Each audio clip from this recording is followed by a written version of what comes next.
What an episode भाई। The boys का episode number 3 आया मूवी का। बहुत क्रेजी, बहुत ही ज्यादा अनिल्ड। और होमलैंडर तो भाई, भाई क्या हो गया है भाई को। वो मतलब जो एक अनहिंज्डनेस होती है ना किसी पर्सन में, कि वो कभी भी साइको की तरफ जा सकता है एक नॉर्मल सेम पर्सन से। वो बिल्कुल उस एज की लाइन पे है कि उसे तुमने हल्का सा भी ट्रिगर करा और वो पूरा मैडनेस में चला जाएगा। पर इसमें उसके पागलपन की एक बहुत छोटी सी झलक दिखी है हमें, जिसमें वो मैडलिन को याद करता है फॉर सम रीजन। मतलब फॉर सम रीजन तो नहीं, उसका बहुत बड़ा रीजन है। दो रीजन है। वो सीन मतलब मैं अभी भी भूल नहीं पाता हूँ, इतना क्रेजी सीन था।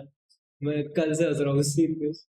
बहुत क्रेजी सीन था वो तो शुरू से शुरू करते हैं कि वो एपिसोड शुरू होता है सोल्जर बॉय के इंटरव्यू से, जिसमें बहुत सारे मीडिया होते हैं सोल्जर बॉय का इंटरव्यू ले रहे हैं। और इंटरव्यू के एंड में जो होमलैंडर करता है वो पूरे वर्ल्ड को बताता है कि सोल्जर बॉय उसका बाप है। और वो सुन के मीडिया तो पागल ही हो जाते हैं। बट सोल्जर बॉय उसे और भी गिरी हुई नजरों से देखने लगता है। फिर हम देखते हैं कि वो दोनों कुछ बातें बातें कर रहे होते हैं और सोल्जर बॉय बहुत गुस्सा है उससे, क्योंकि उसने उसे बूचर के पीछे भेज दिया था जानते हुए कि उसके पास वायरस है। बट ठीक है, वो उसे ऐसे दिखता है कि ये थोड़ा हो चुका है, ये साइको हो चुका है, तो वो उसे छोड़ देता है, ज़्यादा कुछ करता नहीं उसके साथ।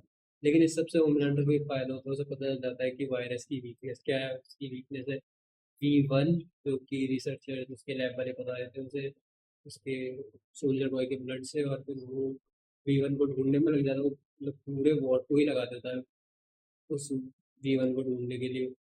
बट V1 को डिस्ट्रॉयड हो चुका है, बट एट द एंड वो मिल जाएगा। और दूसरी तरफ द बॉयज भी वीवन को ढूंढने में लगे हैं, ताकि अगर वायरस और स्प्रेड हो तो वो किमी को और स्टारलाइट को बचाए। और वो वीवन को ढूंढने के लिए जाते हैं स्टारलाइट करके बंकर पे, जहाँ पे वो लोग जेनवी के बारे में भी कुछ बात करते हैं, मरी को और बाकी जो जेनवी में के बारे में। जिसमें से एक हमें देखने को मिलता है जो ट्रांसलूसेंट का बेटा था, उसका नाम मेरे को भी याद नहीं। हाँ, वो रहता है। और यूई का तो पूरा ट्रॉमा ट्रिगर हो जाता है जो सीजन 1 में था, जब वो ट्रांसलूसेंट को कर देता है वो सब। और भी बहुत ट्राई करता है ट्रांसलूसेंट की डेथ को जस्टिफाई करने के लिए, पर ठीक है, पास्ट को तो नहीं बदल सकता, बट स्टिल वो बहुत ज़्यादा उसे सिंपथी देने की कोशिश करता है। Sympathy, I think it is the right word. और इन सबसे अलग बुचर वहाँ पे रायन को ढूंढ रहा होता है, जो उसे मिल भी जाता है। और फिर ये सब लोग जो इस बंकर में यहाँ पे जीवन के बारे में कुछ इन्फॉर्मेशन मिलती तो है, तो बॉट की पुरानी फाइल्स में, क्योंकि वो डॉल्फिन की फाइल्स थी, तो वहाँ पे उन्हें फाइल्स मिलती है। और उसमें उन्हें कुछ भी नहीं मिलता, क्योंकि मोस्टली पार्ट इंक्रिप्टेड है, तो वो उसी में लगे होते हैं उसे डिक्रिप्ट करने में। और फिर उसी बंकर के बाहर जो स्टैन एडगर की ड्यूटी होती है, ये वो बाहर आती है और वहाँ पर उसे मिलने रायन आया होता है। तो वो दोनों मिलके बूचर को मारने की प्लानिंग कर रहे होते हैं, बट रायन उसे रोक लगाया कि अभी अभी टाइम है, तो मार देगा उन लोगों को। तो वो उसे शांत करा देता है और फिर वो वापस बंदूक ले आते हैं। फिर तभी रायन के पीछे से बूचर बाहर आता है और वो दोनों टॉप ड्रॉप करने निकल जाते हैं बाहर। वहाँ पे बूचर उसे ऑलमोस्ट मना लेता है होमलैंडर को मारने के लिए। बट फिर वो जब एक्चुअल में होमलैंडर को मारने के लिए जाने वाले होते हैं, तो वो अपने बेस पे वापस आते हैं और वहाँ पे उन्हें पता चलता है कि जो स्टैन एडगर की ड्यूटी थी, वो जिसने वो वायरस बनाया था उस बंदे को भगा के ले आ चुकी है। और अब उनके पास वायरस भी नहीं है। और फिर बूचर पूरा होमलैंडर को मारने का प्लान अभी पोस्टपोन कर देता है, बट रायन थोड़ा उस मूड में आ चुका होता है कि तुम मारो, तब वो सीधा निकल जाता है होमलैंडर के पीछे। बट बाहर वाले सीन में बूचर उसके कोट में ट्रैकर डाल देता है। बट उस ट्रैकर का कुछ फायदा नहीं होता है एट द एंड में। देखा सबने।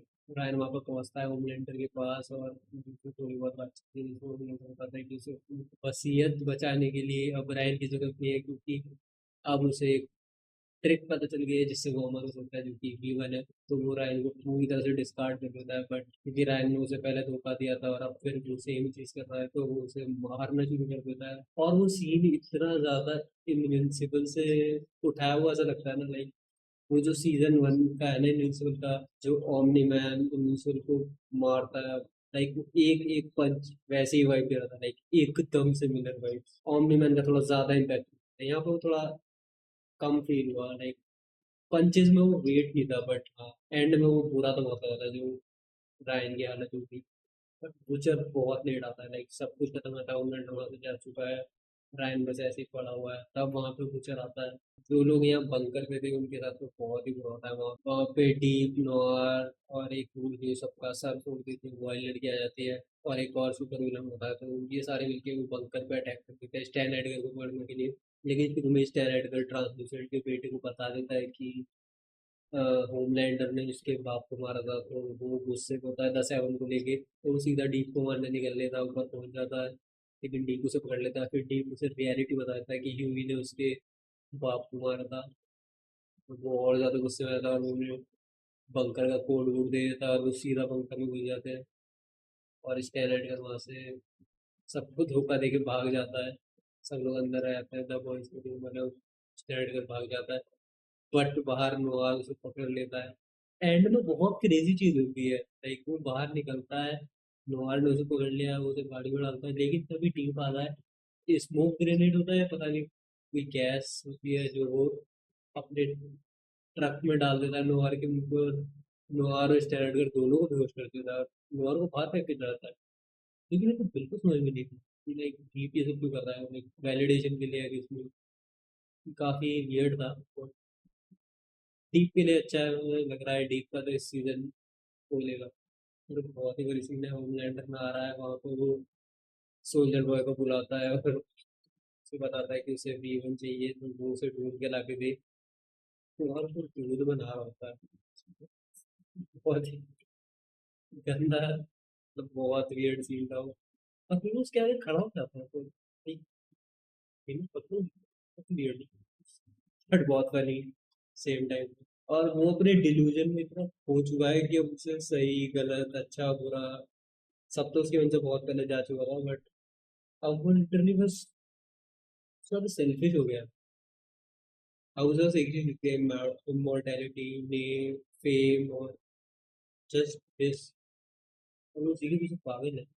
ओवरऑल एपिसोड 3 बहुत ज्यादा क्रेज था, like this is the thing that's why I like the boys so much. तो अनहिंज्ड है, बहुत पसंद आती है कि कभी भी कुछ भी हो सकता है, तुम जो एक्सपेक्ट करो उसके अलावा सब कुछ हो जाता है इस सीरीज में। तो मेरे को तो बहुत अच्छा लगा एपिसोड, लाइक काफी बॉयज एनर्जी है इस सीजन में। लाइक फोर्थ सीजन तो बहुत ही खराब था, ये उससे बहुत ज्यादा बेटर है, मजा आने वाला है। तो रिव्यू करेंगे बाकी एपिसोड्स का भी नेक्स्ट वीडियो में, तब तक के लिए बाय बाय, सी यू।